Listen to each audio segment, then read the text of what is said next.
રામપુર નામનું એક નાનું એવું ગામ હતું. ત્યાં રહેતી હતી એક માસૂમ છોકરી પૂનમ. ઘરમાં તો ગરીબી બહુ હતી, પણ પ્રેમ અને સંસ્કારોની અમીરી હતી. તેના પિતા જયરામભાઈ ખેતરોમાં મજૂરી કરતા હતા અને માતા વનિતાબેન બીજાના ઘરે કામ કરીને પરિવાર ચલાવતી હતી. બાળપણથી જ પૂનમ ખૂબ જ તેજસ્વી અને સમજદાર હતી. તેની આંખોમાં ખૂબ મોટા સપના હતા, પરંતુ ઘરના સભ્યોનો એવો વિચાર હતો કે છોકરીને વધારે ભણાવીને શું ફાયદો થશે. આ જ વિચારમાં જ્યારે પૂનમ માત્ર 15 વર્ષની હતી, ત્યારે તેનો સંબંધ એક દૂરના સંબંધીના પુત્ર અવનીશ સાથે નક્કી કરી દેવામાં આવ્યો. લગ્ન તો થઈ ગયા, પરંતુ ઉંમર નાની હોવાને કારણે પૂનમ પિયરમાં જ રહી. તેને કહેવામાં આવ્યું કે 18 વર્ષની થતાં જ તને સાસરે મોકલી દઈશું. આ સાંભળીને તેના દિલના બધા સપના જાણે વિખેરાઈ ગયા. એ સ્કૂલે જતી, સારા માર્ક્સ લાવતી, પણ દિલમાં એક અજીબ ડર બેસી જતો કે 18 વર્ષ પછી તેની દુનિયા બદલાઈ જશે અને કદાચ તેનું ભણતર પણ ત્યાં જ પૂરું થઈ જશે. પૂનમને અભ્યાસ ખૂબ જ પસંદ હતો. તેનું સપનું હતું કે એક દિવસ તે મોટી ઓફિસર બને, પોલીસનો ગણવેશ પહેરે, ગાડી પર ડીએસપી લખેલું હોય અને લોકો તેને સલામ કરે. સમય પસાર થતો ગયો. લગ્ન થયા હતા, પણ અવનીશ સાથે કોઈ ખાસ સંબંધ બની શક્યો નહોતો. તેમ છતાં 17 વર્ષની ઉંમરે તેણે હિંમત કરીને પહેલીવાર તેને કહ્યું, શું હું આગળ ભણી શકું છું? ભણતર મારો જીવ છે. હું કંઈક બનવા માગું છું. અવનીશે તે વખતે બસ એમ જ હા પાડી દીધી, એમ વિચારીને કે અત્યારે ના પાડીશ તો લોકો વાતો કરશે. પૂનમને લાગ્યું કદાચ હવે તેની જિંદગીમાં કોઈ નવી સવાર આવશે. પણ જેવી તે 18 વર્ષની થઈ, તેને સાસરે મોકલી દેવામાં આવી. સાસરીમાં મોટું ઘર હતું, મોટું ખાનદાન હતું. તેનાથી પણ મોટી હતી જવાબદારીઓ. સવારે આંખ ખુલતા જ કામનો એવો ઢગલો સામે હોય કે પૂનમ પોતાના વિશે વિચારી પણ શકતી નહોતી. સાસુ કડક મિજાજના હતા. ઘરમાં શિસ્ત જોઈતી હતી. સસરા જૂના વિચારોવાળા હતા કે વહુ ઘર સંભાળે એટલું પૂરતું છે. અવનીશ એક સરકારી શાળામાં પટ્ટાવાળો હતો. લગ્ન પહેલાં તેણે વચન આપ્યું હતું કે તે પૂનમને ભણવા દેશે, પણ સાસરીના માહોલમાં આવતા જ આ વાત ઊંધળી થવા લાગી. થોડા મહિનાઓ વીત્યા. પૂનમે હિંમત ભેગી કરી અને ફરીથી કહ્યું, હું ભણતર ચાલુ રાખવા માગું છું. શું હું આગળ ભણી શકું છું? અવનીશે ચોંકીને જોયું. હવે વળી કેવું ભણતર? ઘરનું કામ જો. અમારા ઘરમાં કોઈ છોકરી આટલું નથી ભણતી. તારે પણ નથી ભણવાનું. તેની આ વાતથી પૂનમના દિલ પર જાણે વીજળી પડી ગઈ, પરંતુ તેણે આશા છોડી નહીં. તે વિચારતી રહી કે કદાચ એક દિવસ અવનીશ સમજી જશે. પણ સમયની સાથે અવનીશનો સ્વભાવ વધુ કડક થતો ગયો. નાની નાની વાત પર નારાજ થઈ જવું, ઊંચા અવાજે બોલવું, બધું સામાન્ય થઈ ગયું. એક રાત્રે ખૂબ હિંમત કરીને પૂનમે ફરી કહ્યું, અવનીશ, હું બસ થોડું ભણવા માગું છું. ઘરનું કામ પણ કરીશ, ભણતર પણ. બસ પરવાનગી આપી દો. અવનીશે વાત સાંભળતા જ આંખો કાઢી અને આડુકીને બોલ્યો, તને કેટલી વાર કહેવું પડશે? મેં કહી દીધું ને, આગળ ભણવાની કોઈ જરૂર નથી. ફરીથી આ વાત જીભ ઉપર ન લાવતી. ધીમે ધીમે આ ગુસ્સો દરરોજની બાબત બની ગયો. નાની વાત પણ દલીલમાં બદલાઈ જતી અને દલીલ ઝઘડામાં. પૂનમની હાલત જોઈને ક્યારેક સાસુ સસરા પણ વચ્ચે બોલતા, પણ તેમની વિચારધારા પણ એ જ જૂની હતી. છોકરીનું કામ તો ઘર સંભાળવાનું જ છે. હવે પૂનમના ચહેરાની ચમક ઓછી થવા લાગી હતી. પહેલાં જેવો ઉત્સાહ બચ્યો નહોતો, પણ દિલના કોઈ ખૂણે તેનું સપનું હજુ પણ જીવતું હતું. ટમટમતી જ્યોતની જેમ તે ચૂપ રહેતી, પણ અંદરથી તૂટતી જતી હતી. તેને લાગ્યું કે તેની જિંદગી ધીમે ધીમે તેની મુઠ્ઠીમાંથી સરકી રહી છે. એક દિવસ મોટી દલીલ પછી અવનીશે પહેલી વાર તેના પર હાથ ઉપાડ્યો. પૂનમના દિલમાં જાણે હજારો કાચ તૂટી ગયા. આજ એ માણસ હતો તેણે ક્યારેક વચન આપ્યું હતું કે એ તેને આગળ વધવા દેશે, અને આજે એ જ તેના રસ્તાની સૌથી મોટી દિવાલ બની ગયો હતો. દિવસો વીતતા ગયા અને હાલત વધુ ખરાબ થતી ગઈ. અવનીશ રોજ શાળાએથી પાછા આવીને કોઈ પણ નાની વાત પર ચિલ્લાઈ ઉઠતો. ગુસ્સો હવે તેનો સ્વભાવ બની ગયો હતો. પૂનમ દરેક વખતે ચૂપ રહેતી, કારણ કે તેને અહેસાસ થવા લાગ્યો હતો કે દરેક ઝઘડો તેને તેના સપનાથી એક ડગલું વધુ દૂર કરી દે છે. રાત્રે તેનું દિલ ચૂપચાપ રડતું. દિવસમાં તે સ્મિત કરવાનો પ્રયત્ન કરતી, પણ અંદરને અંદર મૂંઝાતી જતી હતી. ઘણીવાર તેણે વિચાર્યું કે જો હું આ ગામની બહાર જઈને ભણી શકું તો કદાચ જિંદગી બદલાઈ શકે છે. તે રાત્રે પણ અવનીશનો ગુસ્સો હદ વટાવી ગયો હતો. અપમાનની આગમાં તડપતી પૂનમ પોતાના રૂમમાં એકલી બેઠી હતી. બારીમાંથી આવતી હળવી ચાંદની રૂમમાં ફેલાઈ રહી હતી. બધા સૂઈ ગયા હતા, પણ તેની આંખોમાં ઊંઘ બહુ દૂર હતી. એક ક્ષણ એક વસ્તુ પહેલાં કરતાં વધુ મજબૂત બની ચૂકી હતી. પૂનમે મનોમન એક નિર્ણય કરી લીધો. જો હું અહીં રહીશ તો મારી જિંદગી આ જ તકલીફમાં ખતમ થઈ જશે. ના સપના બચશે, ના મારી ઇજ્જત. મારે અહીંથી જવું જ પડશે. તેને ધ્રુજતા હાથે એક નાનો કાગળ અને પેન ઉપાડી. દિલ ધડકતું હતું, પણ તેને લખવાનું શરૂ કર્યું. અવનીશ, ત્યારે હું માત્ર 15 વર્ષની હતી ત્યારે આપણા લગ્ન થયા હતા. મેં ક્યારેય તને મારો દુશ્મન નથી માન્યો અને આશા હતી કે તું મારો સાથ આપીશ, પરંતુ તે મારી હિંમત તોડી નાખી.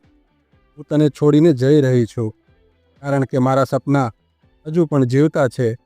હું એક દિવસ ઓફિસર બનીને પાછી આવીશ. નોટ લખીને તેણે ઓશિકા પાસે રાખી દીધી. પછી ધીમે ધીમે રૂમની બહાર નીકળી. સાસુ, સસરા અને અવનીશ એને ઘેરી ઊંઘમાં હતા.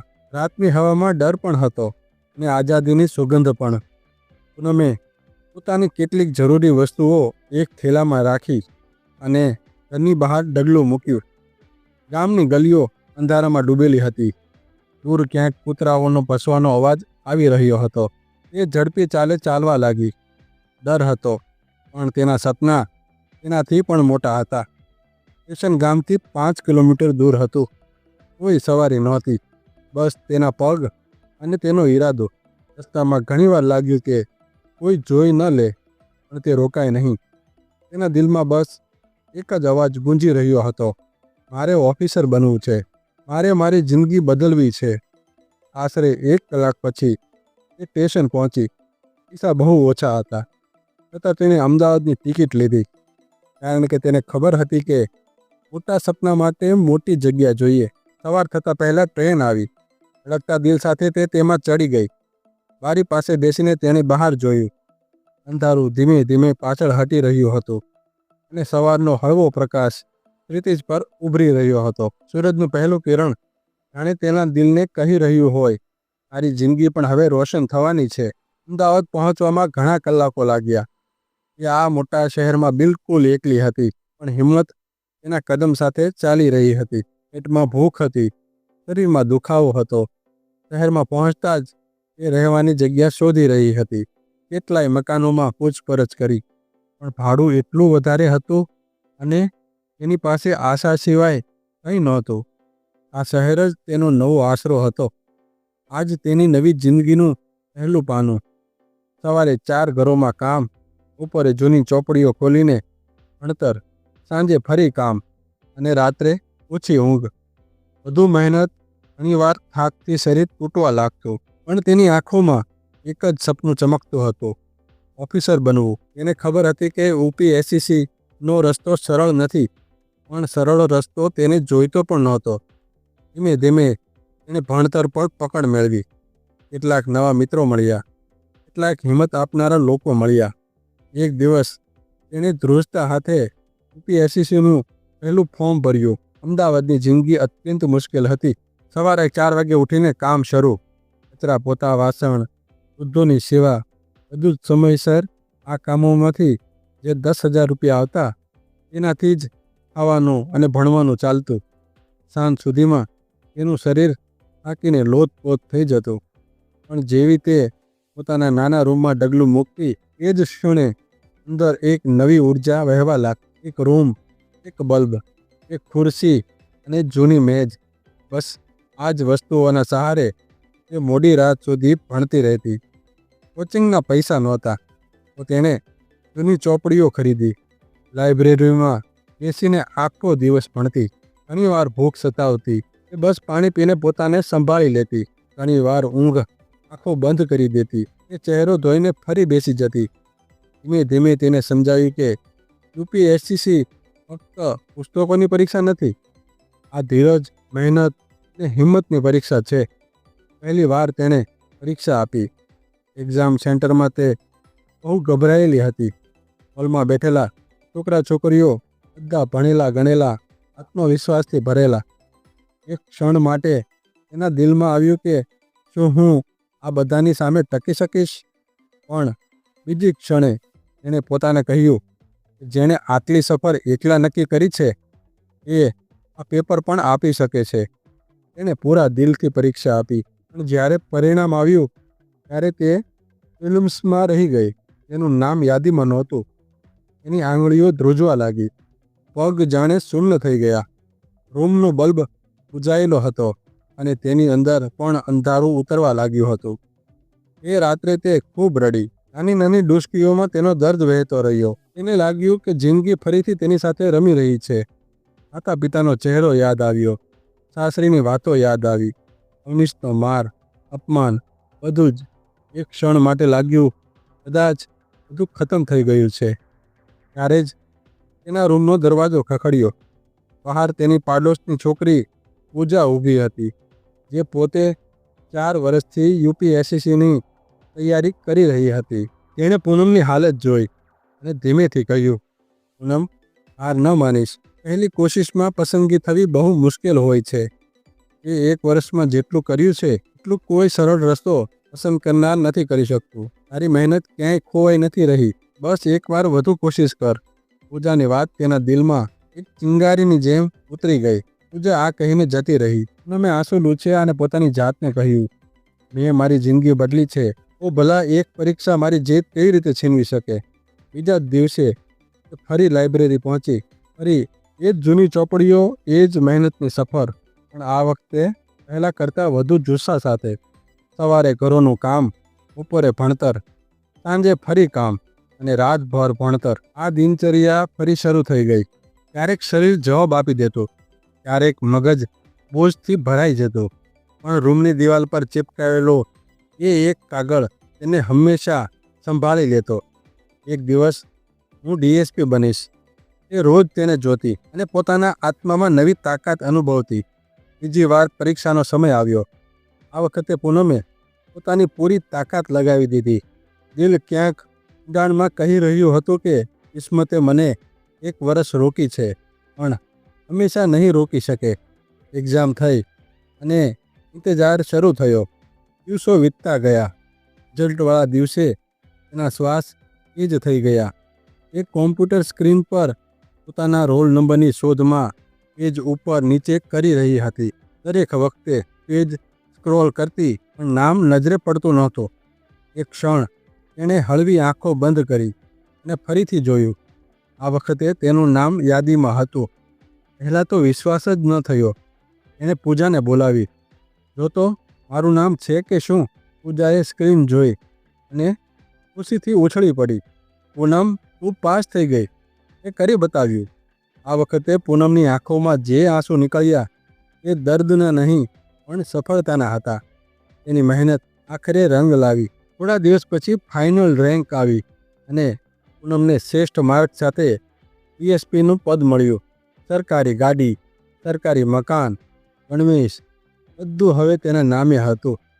જ્યારે તેણે પહેલી વાર પોતાનો પોલીસ ગણવેશ પહેર્યો ત્યારે અરીસા સામે ઊભા રહીને લાંબા સમય સુધી પોતાની જાતને જોતી રહી. ગણવેશમાં તેનો ચહેરો એક અલગ જ રોશનીથી ચમકી રહ્યો હતો. તેની આંખોમાં એ ગર્વ હતો જે ફક્ત એવા લોકોને મળે છે જેઓ અંધારા સામે લડીને રોશની સુધી પહોંચે છે. તેને અચાનક એ છોકરી યાદ આવી જે ક્યારેક અંધારી રાત્રે ઘર છોડીને ભાગી હતી. આજે લોકોની સુરક્ષાની જવાબદારી સંભાળવા જઈ રહી હતી. તેણે આકાશ તરફ જોયું અને ધીમેથી કહ્યું, આભાર ભગવાન, મારી મહેનતની મંજિલ મળી ગઈ. DSP બન્યા પછી તેની જિંદગી પૂરેપૂરી બદલાઈ ચૂકી હતી. હવે ગાડી પણ હતી, પોલીસ વર્દી પણ, સન્માન પણ અને સમાજમાં એક અલગ ઓળખ પણ. લોકો દૂરથી સલામ કરતા. દરેક જગ્યાએ તેનું માન વધી ગયું હતું. પણ તેના દિલમાં એક સવાલ હંમેશા સન્નાટો બનીને બેઠો રહેતો. અવનીશ ક્યાં છે? કઈ હાલતમાં છે? જ્યારે તે સાસરે ગઈ હતી, ઘર ખાલી મળ્યું હતું. દરવાજા પર તાળું લટકતું હતું. પાડોશીએ બસ એટલું જ જણાવ્યું કે અવનીશ અને તેનો પરિવાર કોઈ કારણસર અચાનક ગામ છોડીને ચાલ્યા ગયા. ક્યાં ગયા, કેમ ગયા, કોઈને ખબર નહોતી. આ વાત પૂનમના દિલમાં ક્યાંક ઊંડે ખૂંચી ગઈ હતી. તેની જિંદગી બદલી ગઈ હતી, પણ પતિની ગેરહાજરી તેની અંદર એક ખાલીપોટ છોડી જતી હતી. તે અવારનવાર વિચારતી, આટલા વર્ષોમાં એણે મને શોધવાની કોશિશ કેમ ના કરી. આ દરમિયાન સરકાર તરફથી એક મહત્વનો આદેશ આવ્યો. બનારસમાં થનારા મોટા ધાર્મિક કાર્યક્રમની સુરક્ષા સંભાળવા માટે એને મોકલવામાં આવી રહી હતી. બનારસ, જ્યાં રોજ લાખો શ્રદ્ધાળુઓ આવે છે, સાંકડી ગલીઓ, ભીડભાડવાળા રસ્તા, ચારે બાજુ ભક્તોનું ઘોડાપૂર. સુરક્ષાનું કામ ફક્ત હિંમત જ નહીં, પણ તેજ મગજ અને જુસ્સાની પણ માંગ કરતું હતું. પણ ડીએસપી પૂનમને જોઈને દરેકને ખાતરી હતી કે એ આ જવાબદારી ખૂબ સારી રીતે નિભાવશે. બનારસ પહોંચીને તેણે પહેલી વાર ત્યાંની ગલીઓ, મંદિરો અને ઘાટોને નજીકથી જોયા. રંગબેરંગી ફૂલો, ભજનોના ગુંજારો અને ભક્તોનો સમુદ્ર. આ માહોલમાં એક અજીબ શાંતિ હતી, દિલને સ્પર્શી જાય તેવી. પણ તેને શું ખબર હતી કે અહીં જ એ ભીડમાં, એ જ શહેરમાં એને પોતાની જિંદગીનું સૌથી મોટું સત્ય મળવાનું છે. બનારસની ભીડ, મંદિરોનો શોરબકોર અને ભક્તોની લહેર વચ્ચે ડીએસપી પૂનમ પોતાના કામને સમજવા માટે પોતે મેદાનમાં ઉતરી હતી. એ એવા અફસરોમાં નહોતી કે જે દૂરથી આદેશ આપી દે. એ દરેક વળાંક, દરેક ચોક, દરેક મંદિરની બહાર સ્થિતિ પોતે પોતાની આંખોથી જોઈ રહી હતી. ભીડનું દબાણ, સુરક્ષા વ્યવસ્થા, લાંબી લાંબી લાઈનો, એ બધું જ બારીકાઈથી તપાસી રહી હતી. સાધુ સંતો ભજન ગાઈ રહ્યા હતા. ગરીબ લોકો ભીખ માગીને પોતાના દિવસો કાપી રહ્યા હતા. આ જ ભીડમાં એની નજર એક માણસ પર પડી. અત્યંત દુબળો પાતળો, ફાટેલા તૂટેલા કપડાં. એ રસ્તાના કિનારે બેસીને ભીખ માગી રહ્યો હતો. પહેલાં તો પૂનમે ધ્યાન ન આપ્યું, કારણ કે ત્યાં આવા ઘણા લોકો હતા. પણ જેવી તે તેની પાસેથી પસાર થઈ, એ માણસ રૂસ્ત હાથે આગળ વધીને બોલ્યો, માતાજી, કંઈક દાન આપી દો. તેનો અવાજ તૂટેલો, નબળો અને ભારે હતો. પણ પૂનમના કાનમાં આ અવાજ એક જાણીતો હોય તેમ લાગ્યું. જાણે આ અવાજ એણે ક્યાંક સાંભળ્યો હોય, ખૂબ ઊંડાણમાં. એ રોકાય, ધીમે ધીમે તેની તરફ ફરી. ચહેરો ઓળખમાં નહોતો આવતો, પણ પછી એની નજર તે માણસ પર ગઈ. પૂનમનું દિલ જાણે અચાનક અટકી ગયું. તેના ડગલા થંભી ગયા. તેનો શ્વાસ લેવાનો અવાજ તેજ થઈ ગયો. તેણે ઝૂકીને માણસના ચહેરાને ધ્યાનથી જોયો. ગંદકી, ધૂળ અને લાંબી દાઢી પાછળ એ જ નબળી તૂટેલી આંખો. અને તે જ ક્ષણે તેણે ઓળખી લીધું. આ બીજું કોઈ નહીં, પણ તેનો પતિ અવનીશ હતો. દુનિયા જાણે એક ક્ષણ માટે થંભી ગઈ. પૂનમ પૂરેપૂરી સ્તબ્ધ થઈ ગઈ. આ એ જ માણસ હતો જેણે તેને સપના પૂરા કરતા રોકી હતી, જેનો ગુસ્સો તેની આત્માને તોડી નાખતો હતો, જેના અપમાને તેને ઘર છોડવા મજબૂર કરી હતી. અને આજે એ જ માણસ બનારસના રસ્તા પર ભીખ માગી રહ્યો હતો. અવનીશની નજર પણ ડીએસપીના ગણવેશવાળી પૂનમ પર પડી. પહેલાં તો તે સમજી જ ન શક્યો. પછી અચાનક તેની આંખો પહોળી થઈ ગઈ. તે ધ્રુજતા ધ્રુજતા બોલ્યો, પૂનમ, આ સાચું છે? તેનો અવાજ તૂટી રહ્યો હતો. આંખોમાં શરમ, ડર અને પસ્તાવો બધું જ એકસાથે ભળેલું હતું. પૂનમ અંદરથી વિખેરાઈ ગઈ, પણ તેણે પોતાની જાતને સંભાળી લીધી. તેની ટીમને લાગ્યું કે આ કોઈ પાગલ માણસ છે. તેઓ તેને હટાવવા લાગ્યા. પૂનમે તરત જ કહ્યું, રોકાઈ જાઓ, એમને અડશો નહીં, આ મારા પતિ છે. પોલીસ કર્મીઓ દંગ રહી ગયા. આટલા મોટા અફસરના પતિને આ હાલતમાં જોઈને તેઓ કંઈ બોલી જ ન શક્યા. પૂનમ તેની પાસે ગઈ અને ધીમા અવાજે પૂછ્યું, આ શું હાલત બનાવી દીધી છે તે? અવનીશની આંખોમાં આંસુ વહેવા લાગ્યા. તે જમીન પર જોતા જોતા બોલ્યો, મારી ભૂલોએ, મારા ગુસ્સાએ, મારા અહંકારે બધું ખતમ કરી દીધું. હું તને શોધતો રહ્યો, પણ ક્યારે તને શોધી ના શક્યો. મેં બધું ગુમાવી દીધું પૂનમ, બધું. પૂનમ ચૂપ રહી. તેના મનમાં તોફાન મચી રહ્યું હતું. જે માણસ ક્યારેય તેનું દર્દ હતો, આજે તેની સામે તૂટેલો માણસ બનીને બેઠો હતો. તેના કપડાં મેલા હતા, શરીર નબળું હતું, ચહેરો પસ્તાવાથી ભરેલો. તેની સામે અવનીશ નહીં પણ એક તૂટેલો આત્મા બેઠો હતો. થોડી વારની ખામોશીમાં જૂના ઘા પણ ઉભર્યા, જૂના દર્દ પણ સાથે જ માનવતાની એક નરમ ચિંગારી પણ જાગી ઉઠી. તેણે વિચાર્યું કે જો ક્યારેય આ માણસ તેની સામે આવશે તો કદાચ તે માત્ર ગુસ્સો જ કરશે, પણ આજે જ્યારે તેને આ હાલતમાં જોયો તો તેના દિલમાં ગુસ્સા કરતાં વધુ દયા ઉમટી આવી. અવનીશે ધ્રુજતા અવાજે કહ્યું, પૂનમ, તને જોઈને મને અહેસાસ થયો કે ભગવાને મને મારી દરેક ભૂલનું ફળ આપી દીધું છે. અવનીશનો અવાજ ભરાઈ આવ્યો. તું આગળ વધી ગઈ અને હું અહીં રસ્તા પર પડી ગયો. આટલું કહેતા જ તે ઘ્રુસકે રડી પડ્યો. આંસુ તેના ચહેરાની ગંદકી સાથે મળીને વહી રહ્યા હતા. તે પોતાની હથોડીઓથી ચહેરો ઢાંકીને બોલ્યો, જે કંઈ તે સહન કર્યું તે બધું મારા કારણે હતું. મેં તને રોકી, તારા સપનાઓને તોડ્યા, હંમેશા તને ખોટી સાબિત કરી. જો હું તારો સાથ આપત તો કદાચ મારી જિંદગી પણ આવી બરબાદ ના થાત. મેં મારા હાથે જ બધું નષ્ટ કરી દીધું, બધું. પૂનમે ઊંડો શ્વાસ લીધો. તે તેની પાસે નીચે બેસી ગઈ, જેથી લોકો તેને ડર કે શરમની નજરથી ના જુએ. ધીરેથી તેણે પૂછ્યું, ઘરે શું થયું હતું? તું અચાનક ક્યાં ગાયબ થઈ ગયો? અવનીશે ચોરી છુપીથી તેની તરફ જોયું. તેની આંખો ફાટી ગઈ હતી, અવાજ થરથરતો હતો. તારા ગયાના થોડા મહિના પછી એક મોટો અકસ્માત થયો. મારા મા બાપ બંને મૃત્યુ પામ્યા. હું બિલકુલ એકલો પડી ગયો. તે બોલતા બોલતા અટકી ગયો. ગળું જાણે જામ થઈ ગયું હતું. થોડી ક્ષણ પછી તેણે પોતાની જાતને સંભાળી. હું અંદરથી તૂટી ગયો હતો. ગુસ્સો મારા સ્વભાવનો ભાગ બની ગયો હતો. હું ખોટા લોકોની સોબતમાં પડી ગયો. નશાની લત લાગી ગઈ. ઘર વેચાઈ ગયું. જમીન જતી રહી. છેલ્લી કમાણી પણ દારૂમાં ડૂબાડી દીધી. છેવટે મારી પાસે ના ઘર હતું, ના પૈસા, ના કોઈ પોતાનું. બસ એકલતા અને બરબાદી હતી. પૂનમની આંખો ભરાઈ આવી. તેણે ક્યારેય વિચાર્યું પણ નહોતું કે જે માણસે ક્યારેક તેને મારી હતી આજે પોતે આવી જિંદગી જીવી રહ્યો હશે. દુનિયામાં ઘણા લોકો ભૂલ કરે છે, પણ બહુ ઓછા લોકો પોતાની ભૂલ સ્વીકાર કરે છે. પૂનમે નરમ અવાજે કહ્યું, અવનીશ, હા તે ભૂલો કરી છે, પણ માણસ ભૂલો કરે છે. જો તું ખરેખર બદલાવા માગતો હોય તો જિંદગી તને એક તક ચોક્કસ આપશે.